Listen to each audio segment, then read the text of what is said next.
Mali kunnafoni jabran la bawa mun ban fla dungu do mali konane mali ko kamba foye koni yankuma bisa mamari biton kuluballe ban bulunale M5RFP mo ko coordinateur yi anya la tege ka le wele bi ka keni kunnafoni amunu bebe ka circuler bololo sanfɛ anya ba la ka fɔ ku kunnafoni chama be bololo sanfɛ mo mali ma famiyali ke mina donc anya la tege ka le wele ana le kana masala wakati nkuru konna la wala sa be se ka famiyal da o ma to ka mina ka keni kunnafoni amunu bebe bololo sanfɛ ani nyanguma monsieur awra ni nyanguma yuse ki to ni jam fo ani e joni ne mamari biton kulubalier ne M5 jeunesse coordinateur général ye wambe comité stratégique fenena OK biton anya bala depuis kunu sokoma kuna fana do be ka la bololo sanfɛ ko war ko donino M5RFP mo ni ñogon ce ko war be ko kala bari yere data mo falo na la de ko 5 millions 300 oh biton ite nya foli kanya ma famiyali soro de ko menti glanda e mere biton kuma bibolo ewa ali 600 an bɔra ni iningali de jabili la tuguni mbaw foforo ka wala imando au ka weleli la aka radio télévision soni a barakela na tigi aw bɛɛ ka foli o tɛmɛnen kɔfɛ be duwaw donge fɔlɔ ka taga an jɛɲɔgɔn ma an jɛɲɔgɔn minnu ni janfa kelen kɔnɔ ni olu bina an ka finitigilakaw ala k'u dayɔrɔ sumaya u y'an ko kiti minɛ ala k'o nɔgɔya o kɔfɛ i ye ɲininkali min kɛ ko war M5 ko war ko binale M5 jeunesse fara fara tiɲɛ tɛ n bɛ segin ka fɔ tiɲɛ tɛ d'accord yanni an ka don kuma yɛrɛ kɔnɔna na fɔlɔ an b'a dɔn mɔgɔ minnu bɛ ka nin kuma nin kɛ a bɔra yɔrɔ min donc a b'u tigi dɔn awo an b'u tigi dɔn kɛ an b'a tigiw dɔn an b'a dɔn nin tɛ u siɲɛ fɔlɔ ye nin ko suguw la nin tɛna kɛ u siɲɛ laban ye nka ni ala sɔnna nin bɛ sɔn ka k'u siɲɛ laban ye parce que an bɛna ɲɛfɔli min filɛ nin n'o banna ko wɛrɛ minnu bɛ sen na u bɛna bɔ olu kalama mais komi aw ye kunnafonidilaw ye yanni ne ka don ɲininkali jaabi la ne bɛ yafa ɲini kɛ fɔlɔ ka taga an ka mɔgɔ ɲɛnama minnu bɛ yen n'u caman ye ne wele parce que ne tɛ réseau suit tant tɛ ne bolo olu caman ko karisa an fɛn min bɛ réseau kan n'a a dari tulo kan i kana a jati an b'i dɔn an dalen b'i la mais n'u tilara k'an sigilen n bɛ ka nin jaabi in kɛ a bɛ sɔn ka o fɛn dɔɔni mais n b'o hakɛto ɲini k'u fɛ komi aw ye kunnafonidilaw de aw de ye nin ɲininkali kɛ n ka jɛkulu tɔgɔ la bon n bɛ diyagoya o la ka ɲɛfɔli kɛ aw ye n bɛ n bolo da kuranɛ kan fɔlɔ ne bolo filɛ kuranɛ de kan ne ni Alahu Taala cɛ wariko a donna cogo min ka bɔ cogo min ne bɛna ko o de ɲɛfɔ aw ɲɛna a kɛcogo bɛɛ lajɛlen na ka tila fɛnɛ tuguni minnu bɛ yen ni olu fɛnɛ ye nin kuma kelen fɔ aw yɛrɛ ko olu tigilamɔgɔw fɛnɛ wele u kana u fɛnɛ k'u bolola kuranɛ kan mais comment an t'u dɔn awɔ an bɛ tila k'u ka information d'aw ma bon comme an bɛ live fɛnɛ na bɛɛ ɲɛ b'an na diɲɛ fan bɛɛ ko Biton bolo dalen filɛ kuranɛ kan minnu fɛnɛ bɔra ka nin kuma fɔ ani minnu ye minnu fɔlɔ ka kumaw ta k'u lakali u yɛrɛ bɛɛ ka bɔ o fɛnɛ k'u bolola kuranɛ kan a ma su kana aw bara yan k'a bɔ vidéo ni na dɔrɔn ko bon n fɛnɛ bolo filɛ kuranɛ kan comme Biton bolo filɛ kan cogo min na ko Biton ye wari minɛ walima k'a ye wari dun ne bolo filɛ kuranɛ kan o ye ne ka kalikan ye donc n'u ma se k'o kɛ maliyɛnw bɛna ye a ko tɔ bɛ cogo min na filanan ye mun ye yanni wariko ka se wariko nana don ko dɔ de la o ye mun ye an ye bɔli min kɛ jumadon ni diɲɛ bɛɛ bɛ kala kale o bɔli M5 dɔrɔn kun ka bɔli tɛ jɛkulu caman farala kan komi mɔgɔ caman ye yɛrɛwolo tɔgɔ mɛn commerçant kun b'a la ani c'est à dire que jɛkulu min kun b'a la a fara ɲɔgɔn kan jɛkulu 13 o jɛkulu 13 farala ɲɔgɔn kan ko ka nin bɔli in kɛ k'an ka fanga lamɔgɔw ko k'u jukɔrɔma don kuma lasurunyana i b'a ye n'o ko sugu bi kɛ u bɛ groupe sigi kuluw sigi minnu b'u mago don kunnafoni di dɔw b'u mago don a bɛ fɔ ma ko mobilisation ka mɔgɔw bɛ se ka fara ɲɔgɔn kan cogo di kana ka mɔgɔw la bɛn dɔw b'u mago don wari bɛ dilan cogo min ani ka tila cogo min wari bɛ sɔrɔ cogo min fɔlɔ a ɲini cogo a n'a tila cogo ani ka groupe wɛrɛ sigi minnu bɛ fɛɛrɛw boloda fɛɛrɛ min b'a to an bɛ taga ni baara in ye o kɔnɔna na n'o ye commission scientifique ye a yɛrɛ ko bɛ sigi don min fɔlɔ a don an yɛrɛ si kun tɛ yen ne ni n ka coordinateur tɔ fila n'o ye Jag Power ani Abu An u bɛ ka minnu tɔgɔ fɔ ka fara kan jɛkulu 13 u ko a jɛkulu 13 bɛɛ kelen kelen mɔgɔ ka kɛ u ye groupe minnu sigi la o jɛkulu tan saba mɔgɔ kelen bɛɛ désignélen ye u ye ne don ne kan ka taa yɔrɔ min na n'o ye commission scientifique ye ne kun tɛ yen Abu An min tɔgɔ bɛ k'a fɔ n'o fana y'an ka coordinateur dɔ ye u y'o don finance la ka d'a kan ale de b'an ka finance wari ko ɲɛnabɔ kuma caman ale fana yɛrɛ kun tɛ yen nka kɔfɛ jɛkulu kelen minnu tun bɛ olu kelen ka ɲɔgɔn sɔrɔ u bɛ jɛ k'a fɔ ko k'a dɔ kɛ u ɲɛmɔgɔ ye ale kun tɛ yen nka u bɛn'a kan k'ale yɛrɛ kɛ o jɛkulu ɲɛmɔgɔ ye a kɔfɛ n'a ka danaya kama ka tila ka ɲɔgɔn cɛ ka taa ka bureau kɔnɔ ka taa ɲɛfɔ a ye donc u ye réunion lajɛw daminɛna kunɲɔgɔn kelen fo ka taa se mardi ma lundi tɛmɛnen ma lundi tɛmɛnen o lajɛw la an ye ɲɔgɔn ye u ko bon an kan ka wari min fara ɲɔgɔn kan k'a don ni fɛn in na u ye kasabi caman fɔ a nana ye k'a fɔ olu ka ca wa o bɛna sɔrɔ cogo di o sɔrɔ cogo fɛrɛ ma sɔrɔ bolo la a fɔra sisan ko kɔrɔlen an b'a kɛ cogo min an ka kɛ ten komi jɛkulu caman de nana fara ɲɔgɔn kan ko mɔgɔ bɛ bɛɛ bolo i ka yɔrɔ la ka ban wa bɛɛ b'i ka mobilisation kɛ cogo dɔn ka ban ko bɛɛ ka taga i ka wari ɲini i ka wari ɲini cogo fɛrɛ kɔrɔlen na i k'i ka mɔgɔw la kunnafoni i ka kunnafoni cogo kɔrɔlen na wa i ka mɔgɔw bɛ se ka kɛnɛ sɔrɔ cogo min i yɛrɛ k'i wasa don o la bɛn kɛra o de kan bɛn kɛlen o ka min kɛ mais ko point de presse parce que n'a a bɔli sugu bɛ kɛ mɔgɔw bɛ wele ka na kunnafonidilaw k'a fɔ an bɛna bɔ nin don o labɛn wele kan min dara presse ma a kun fɔra o fana la ko jɛkulu 13 min bɛ nin na ka wari bɔ ka tila olu ɲɔgɔn cɛ o kun dépense bɛnna 2 millions de ma musaka mɔgɔ minnu bɛ wele olu ka sara wariw ni fɛn minnu bɛ ta o 2 millions na o yɛrɛ bɛɛ ma se k'a sɔrɔ parce que o don réunion kɛra ne ɲɛna sisan o 2 millions ko komi M5 aw de ka bon nin bɛɛ ye ani commerçant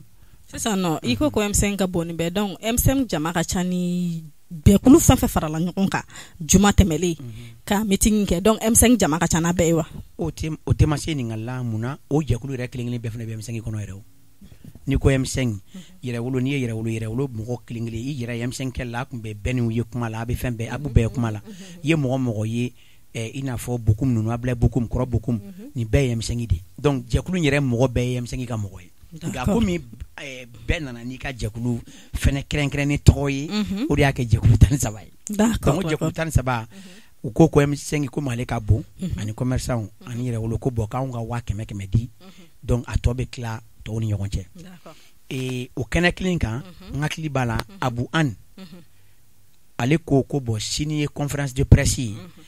wula fɛ 16h ko donc sini sɔgɔma 10h ka sɔrɔ bɛɛ nana n'i ka wari ye bon ni kuma in yɛrɛ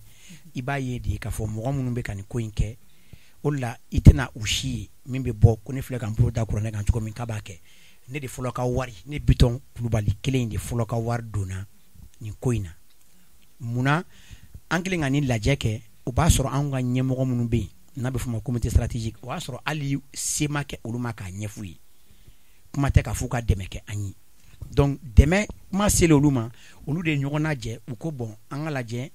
komi jɛkulu caman don ka fara an ka denmisɛnninw kan an fana k'a lajɛ an b'u boloma dɛmɛ cogo min donc olu ka wari bɔyɔrɔ nin 5 millions ko in a kuma bɔra nin yɔrɔ de la mais yanni o ka kɛ conférence de presse min organisera o y'a sɔrɔ olu ma wari fara ɲɔgɔn kan fɔlɔ finko jɛko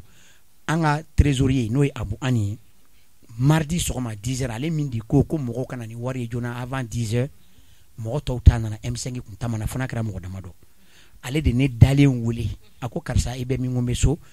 a ko i bɛ na ko kɛ i b'o kɛ i bɛ 500,000 juru don an na yanni an ka mɔgɔw k'u ka wari fara ɲɔgɔn kan fɔlɔ pour que an ka se ka conférence de presse in kɛ parce que n'a ma kɛ a bɛ kɛ malo y'an bolo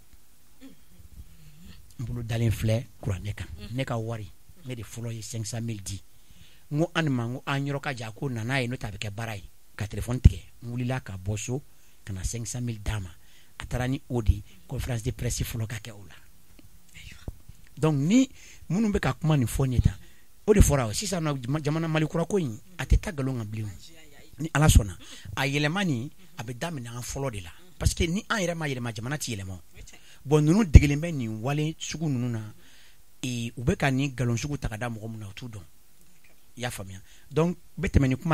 kuma ye wari nana di o la conférence de presse kɛra conférence de presse kɛlen a dugusɛjɛ an ka kɔrɔkɛ dɔ bɛ yen ko Abdelkader o b'an ka comité stratégique la ale sera ka 2,5 millions sɔrɔ fɔlɔ comme an ka mɔgɔkɔrɔbaw ka wari fara ŋana parce que bɛɛ mana taa ɲɔgɔn fɛ nin bɛɛ kɛra ne ta kɔfɛ dɛ ale ye ne wele ka an wele parce que an de trésorier a ko Bitɔn n bɛna 2 millions ni an ma 500,000 filɛ nin ye e ye wari min avancé yani an kun ka wari sɔrɔ e ka 500,000 filɛ ne ka wari sarala ten donc mɔgɔw bɛ k'ale nombre min fɔ a la ko 5,300,000 donc a to bɔ yɛrɛ 5,300,000 tɛ a ka ca n'o ye 5,800,000 de don parce que 500,000 min ne fɔlɔ y'o bɔ o farala kan donc 5,800,000 de don 5,300,000 tɛ u ye ne ka 500,000 bɔ k'o di ne ma a tɔ 5,300,000 o de nana sɔrɔ an ka ɲɛmɔgɔw bolo ko o ye M5 ka dɛmɛ ye a ka denmisɛnninnakaw fan fɛ mais Mali la mɔgɔ bɛ k'o ta réseau kan i n'a fɔ k'o dira de mouvement in bɛɛ kama ayi mouvement in kama jɛkulu tɔ fɛn fɛn b'a la bɛɛ taara wari ɲini i ka wari ɲini cogo la bɛɛ y'i ka wari dépenser i ka dépenser cogo la donc u ko komi anw ka bon hali tribune min sigira ko anw ka o wari di M5 ye o tribune wari di je crois ni ma fili 2,200,000 o bɔra 5,300,000 in na 2,200,000 organisation matérielle ne ka 500,000 bɔlen organisation matérielle taara 2,200,000 la o kɔfɛ ma hakili la u ye 2,285,000 ɲɔgɔn 1000 o donna mobilisation na ni jama min bɔlen filɛ nin hali ni 100 millions donna ni mobilisation na problème bɛ min bɛɛ ye jama ye fo ni mɔgɔ min ŋaniya o de yɛrɛ finnen don i b'a fɔ k'i bɛ nin ko kɛ koba ye donc wari ni dépensera cogo min na ni 2,200,000 donna organisation matérielle la tribune ni fɛn minnu b'a la a siège ninnu ka tila ka taga 2,280,000 et quelques mille k'o don yamaya faamuya b'a la mobilisation na o mobilisation fana kɛra cogo min na wari dira an ka coordinateur min ma Abu An ale ye Jag wele u ye parce que quartier o quartier an kɛlen bɛ ka ko in organiser ten tuma min na an n'a bɛnnen tun bɛ ka IBK bin an ye M5 sigi quartier bɛɛ ka tila olu quartierw jɛra tuguni k'a kɛ coordination ye au niveau des communes donc olu mɔgɔw de welela ka tila tuguni k'a f'u ye bon sini ye bɔli ye a cunna wari filɛ nin ye a tɔ tora nin ye aw b'i fɛ k'a kɛ cogo di hali ma wari minɛtɔ ye a tilayɔrɔ ma kɛ ɲɛna mais n ka coordinateur tɔ minnu bɛ yen n b'a dɔn olu ye baara in kɛ cogo min na o de seereya fɔtɔ filɛ nin ye u ye coordinateur tɔw de wele commune bɛɛ an b'a kɛ cogo di min jɔn bɛ se ka i ka mɔgɔw lase yan cogo di parce que jamana ko de don vote tɛ nin ye mɔgɔw bɛ ko min ŋanamu fɔ ko mɔgɔw sanna sotarama taara kɛ ka mɔgɔw ta ka na hali ni an tun bɛ se ka avion bila ka taa mɔgɔw ta ka na n ko ne jamana ko de don c'est une cause nationale jamana bɛɛ ni kana tunu ko jamana kɔnɔdenw ka bɔ a bɛ k'a fɔ diɲɛ bɛɛ ye ko ɲɛmɔgɔ minnu b'an kunna ko u tɛ mɔgɔ t'u kɔ foyi o ko la est-ce que nin wari in ye fɛn ye o kɔrɔ an ka ɲɛmɔgɔ de nɔ don ni ne Bitɔn kun ye ɲɛmɔgɔ ye hali ni ne kun kan ka 10 millions di maliyɛn kelen kelen bɛɛ ma wallahi n b'a di a bɛɛ ka bɔ ka na kuma tɛ nin gansan ma donc u bɛ k'o min fɔ o de fɔra mɔgɔw ka sirakɔrɔ nɛgɛtana an ka mɔgɔw bɛ fɔ sirakɔrɔ nɛgɛtanaw la mɔgɔw b'an bolo Senu ɲamanaw la an ka bureau sigilen bɛ nin bɛɛ la donc ni mobilisation bɛ yen ni mɔgɔ min a fɔra de ni mɔgɔ min ka mɔgɔw bɛ nin yɔrɔ in na i bɛ fɛ ka na se t'i ye a ye fɛɛrɛ kɛ a ka se k'u lase kɛnɛ kan o tɛ jamana ko ye donc o ni musaka fitinin de taara don o la c'est à dire ne b'a fɔ nin ma ko misikara jarati fitinin a tile b'a fɔ i ye kɔgɔji ji kelen ta k'a tuna la donc ni y'a faamuya sisan nɔ mouvement 13 fɛn fɛn kun bɛ yen bɛɛ nana n'i ka wari ye bɛɛ y'i ka wari ɲini i ka cogo la parce que a ma wari min kun a kun ka kan ka bɛn wari hakɛ min ma ko kɛ ni o ye o cayara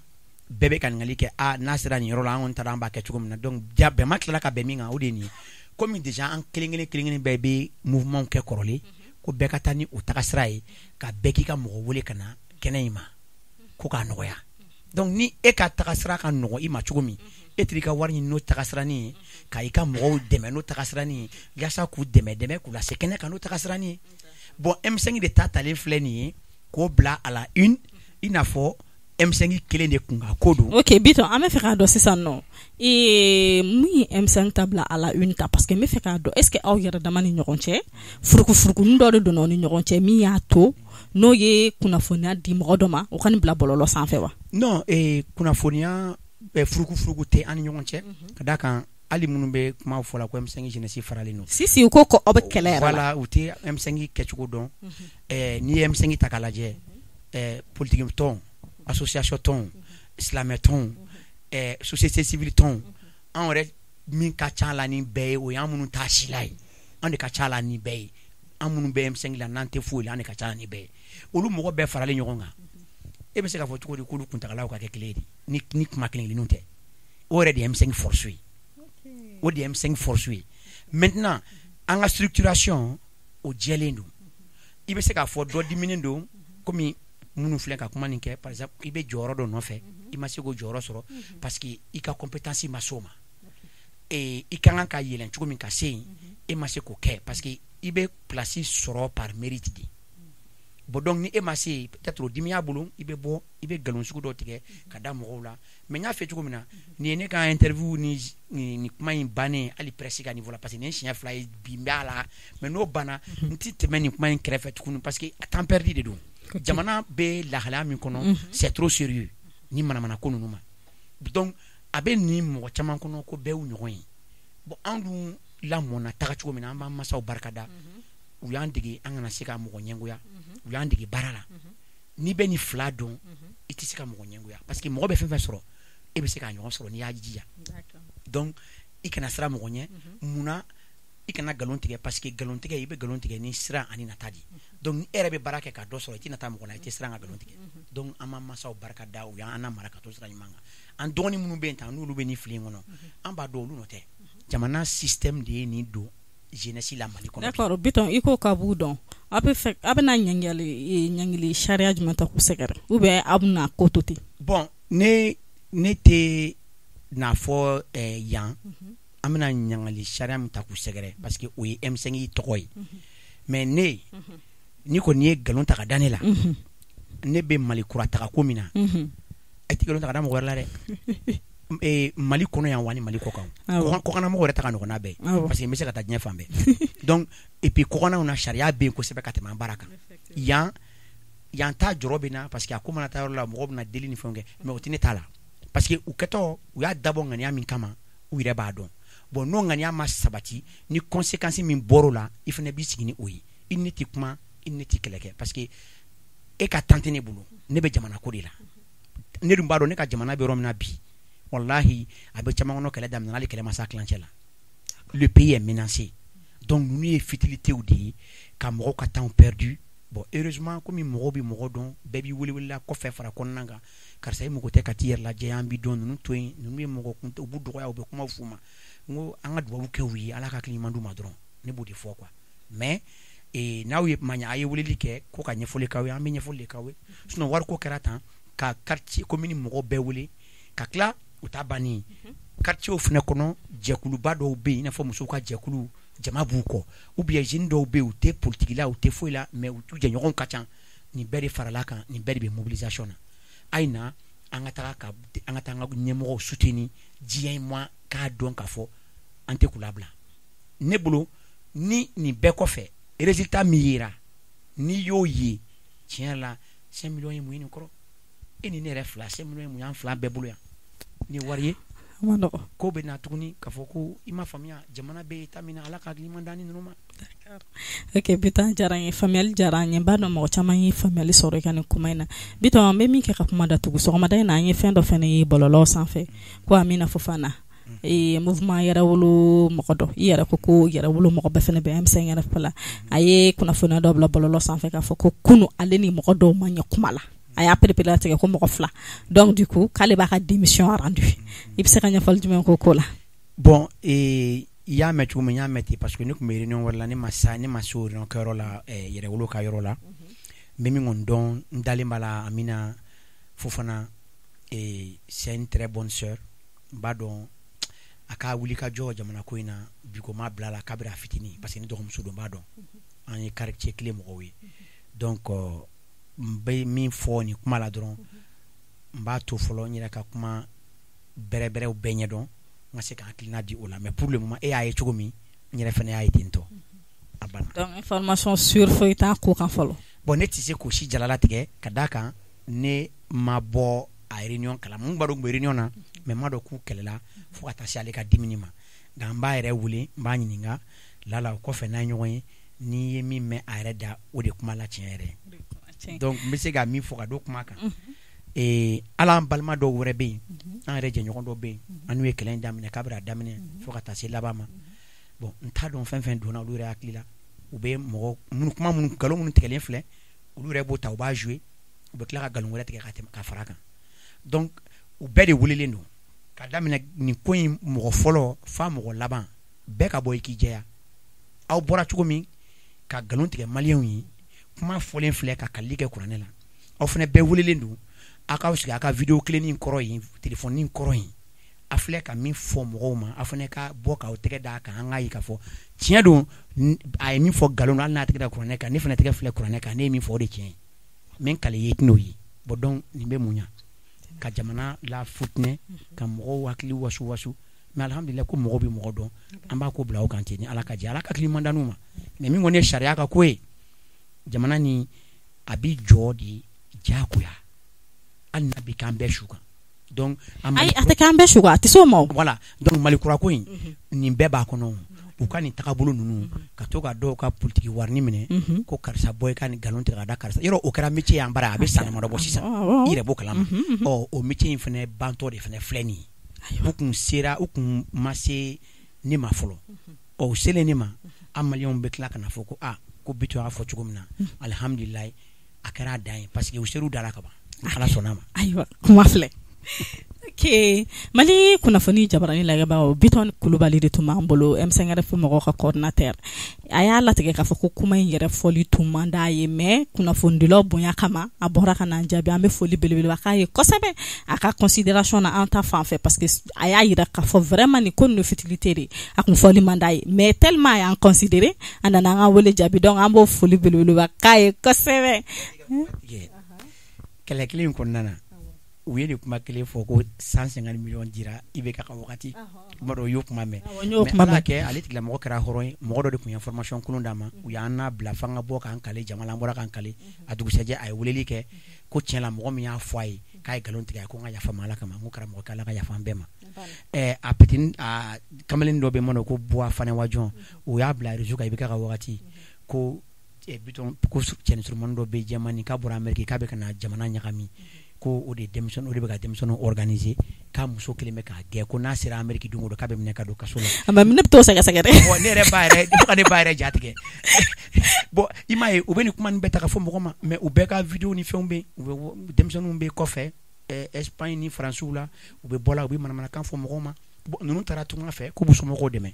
i bɛ se ka taa nin kelen kelen bɛɛ siɲɛsi ala ma parce que ye ni Mali tɛ kelen ye mais n'i y'o fana kɛ aw journaliste kelenw bɛ tila ka débat sigi tuguni ko non hali n'u ye nin kɛ e b'a dɔn u taara tunga de fɛ i kan'i ta u fɛ surtout que c'est des gens qui sont limités a bɛ tila ka na n'o tubabukan caman non Bitɔn Malikura ko la an bɛna ko kɛ sariya de kan ni min y'a kɛ dɔrɔn o ni ɲangili min ka kan o ka ko ala ka barika don i la bon vraiment n'an ka mɔgɔkɔrɔbaw sera ka nin lamɛn u k'u ɲin bɔ a la an ka taa ni ko ye sariya kan Malikura ko in na bɛɛ bɛ bila sariya de kan alhamdulilayi o de ka ɲi Mali kunnafoni jabarani lagɛbagaw ni ne kun ye Bitɔn ka intervention ye ka kɛ ni wariko min bɛ bɔlɔlɔ sanfɛ ni tile fila in na ko wariko min kun kɛlen don ka M5 RFI denmisɛnninw diviser n b'a dɔn a bɔra k'a da don a la ka ɲɛfɔli caman kɛ aw ye faamuyali caman sɔrɔ ko in na sisan an bɛna kuma d'a ma a k'a ka kumakan laban di jama ma Bitɔn kuma b'i bolo bon kuma laban tɛ dɔwɛrɛ dɔrɔn an balima sifinnakaw minnu bɛ fili kɔnɔ u ka bɔ fili kɔnɔ u ka na an ka jamana in lajɛ jamana in a tora anw de bolo sa an fa minnu filɛ nin ye an ɲɛmasa ninnu wallahi u ye min kɛ u tɛna ɲɔgɔn wɛrɛ kɛ donc ni manamana ko u k'a dabila u kana an ka ɲɔgɔn minɛ an ka yira diɲɛ na k'a fɔ an ka autorités n'o y'an ka ɲɛmɔgɔ ye ka daminɛ an ka militaires an ka justice an ka gouvernement an b'u kɔ fɔ saya wa u bɛ ka ko o ko kɛ ni y'anw de ka laɲini le monde actuel c'est le rapport de force ni diɲɛ mɔgɔ y'a ye k'a fɔ an sudelen don an kelen bɛ ka ɲɔgɔn minɛ an ka ɲɛmɔgɔ ninnu u bɛ bonya mɔgɔ minnu bɛ ka bin an ka jamana kan wallahi u b'a bila an bɛɛ bɛ lafiya donc ne bɛ ka welewelekan mɛn min na u ye dɔrɔn sifinnakaw ka manamana ko dabila n b'a fɔ tan de dɛ u ka manamana ko in dabila u ka wuli u ka sira ɲɛnama ta an ka ɲɛsin jamana jɔ in ma ne ka kuma o dɔrɔn de ok Mali kunnafoni jabarani lagɛbagaw an tɛ sɛgɛn kuma in fɔli la ko don o don an bɛ segin kuma kelen kan kan ka bɛn ka kɛ kelen ye ka don da kelen fɛ ka bɔ da kelen fɛ walasa jamana in bɛ se ka jɔ an b'a fɔ ko k'an bɛ kunnafoniya wɛrɛw kɛnɛ kan